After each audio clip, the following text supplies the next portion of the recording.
স্কেলের সমন্বয়ে একটি পে স্কেল হতে যাচ্ছে। দুটি পে স্কেলের সমন্বয়ে একটি পে স্কেল হতে যাচ্ছে।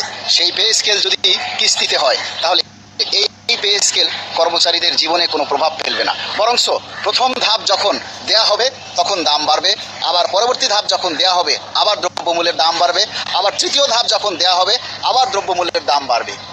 3 ধাপে একই বেতন আপনি দিবেন 3 ভাগে ভাগ করে, অথচ ওই একই বেতনের উপরে নির্ভর করে 3 ধাপে 3 বারে দ্রব্যমূল্যের দাম বাড়বে। ফলে দেখা যাবে দ্রব্যমূল্য আর বেতনের মধ্যে সামঞ্জস্য থাকবে না, দ্রব্যমূল্যের দাম থাকবে এইখানে আর বেতন থাকবে এইখানে। ফলে কর্মচারীরা আবার সেই পরবর্তী পে স্কেলের জন্য আন্দোলন করার জন্য তারা চাই জোগাড় করবে। এভাবেই যদি চলতে থাকে তাহলে নিয়ম বলে তো একটা কথা আছে, আমরা চাই প্রতি 5 বছর পর পর যাতে অটোভাবে আপগ্রেডেশন হয়, মাইগ্রেশন হয় এবং সেইভাবে যেন পে স্কেল প্রতি 5 বছর পর পর বাস্তবায়ন হয়। আমরা বাংলাদেশ সরকারি কর্মকর্তা কর্মচারী কল্যাণ সমিতির পক্ষ থেকে সরকারের কাছে প্রস্তাব দিয়েছি, প্রথম ধাপে শতভাগ বেসিক বাস্তবায়ন, দ্বিতীয় ধাপে সকল ভাতাদি। তারপরে যদি আর্থিক ক্রাইসিস থাকে সেক্ষেত্রে ভাতাসমূহকে 2 ভাগে ভাগ করে দেওয়া যেতে পারে, কিন্তু বেসিককে নয়।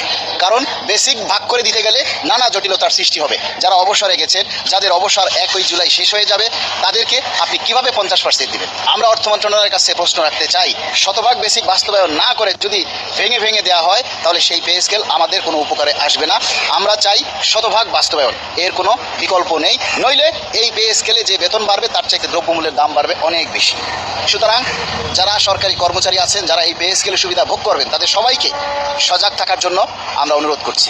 কিছু অর্থনীতিবিদ আছে, কিছু ব্যবসায়ী আছে, কিছু সুশীল সমাজ আছে, কিছু সাংবাদিক আছে, তাদের কথা শুনলে মনে হয় এই বাংলাদেশের অর্থনীতির চাকাটা নির্ভর করে সরকারি কর্মচারীদের বেতন ভাতা বৃদ্ধির উপরে, এবং এই যে বাংলাদেশের দ্রব্যমূল্য এটাও বৃদ্ধি পায়, হ্রাস পায় সরকারি কর্মচারীদের বেতন ভাতা বৃদ্ধির উপরে।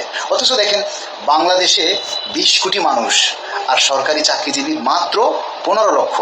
তারপরও এই 15 লক্ষ সরকারি কর্মচারীর বেতন ভাতার উপরেই কি বাংলাদেশের অর্থনীতিটা নির্ভর করে? প্রশ্ন রাখলাম মাননীয় প্রধানমন্ত্রীর কাছে, প্রশ্ন রাখলাম মাননীয় অর্থমন্ত্রীর কাছে, এবং প্রশ্ন রাখলাম এদেশের কিছু সুশীল সমাজের কাছে, যে সত্যিই কি শুধু এই 15 লক্ষ সরকারি কর্মচারীদের বেতন বৃদ্ধির সাথেই কি এদেশের অর্থনীতি নির্ভর করে?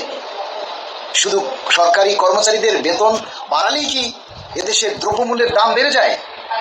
তাহলে এই 11টা বছরে হলোটা কি? 11 বছর আগে চাল কিনতাম 30 টাকায়, আর 11 বছর পরে আজকে সেই চাল কিনতেছি 80 টাকায়। কেন?